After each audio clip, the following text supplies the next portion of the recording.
तेल किंवा तूप घ्यायचं, जिरे टाकायचे, त्यात नागलीचं पीठ.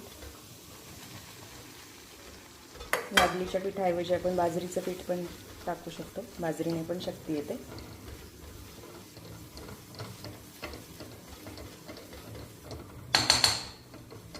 गाठी होऊ द्यायच्या नाही, कंटिन्यू हलवायचं. तेला तुपामध्ये पीठ चांगलं भाजून घ्यायचं.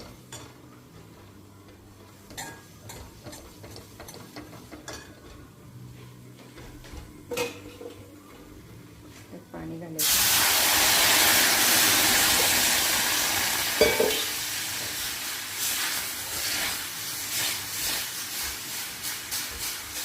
आपण एकत्रित एकदम सगळं पीठ भाजून ठेवू शकतो कोरडं, आणि मग घाईच्या वेळी पटकन तुपामध्ये थोडंसं उलटंपलटं करून पण होऊ शकतं.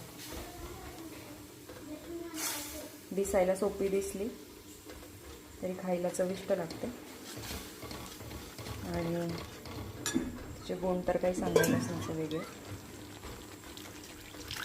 शक्यतो ही पाण्यातच करायची, आणि वरून दूध मिक्स करून घ्यायचं आपल्याला पाहिजे तसं, म्हणजे फाटत नाही. कारण आपण यात गूळ घालणार आहे.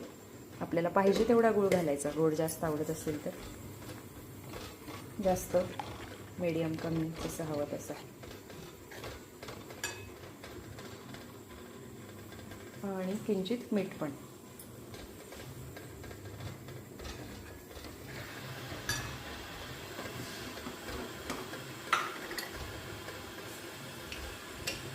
आणि चव जाणू नये म्हणून अगदी किंचित थोडंसं मीठ घालायचं.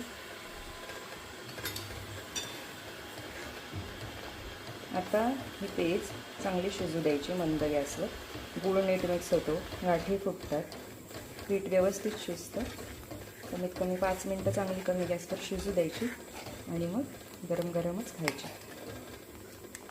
म्हातारी माणसं, बाळंतीण बाया, वरचं खाऊ लागलेली लहान बाळं, सगळ्यांसाठी एकदम उपयुक्त आहे. तेल किंवा तूप घ्यायचं, जिरे टाकायचे, त्यात नागलीचं पीठ. नागलीच्या पिठाऐवजी आपण बाजरीचं पीठ पण टाकू शकतो, बाजरीने पण शक्ती येते.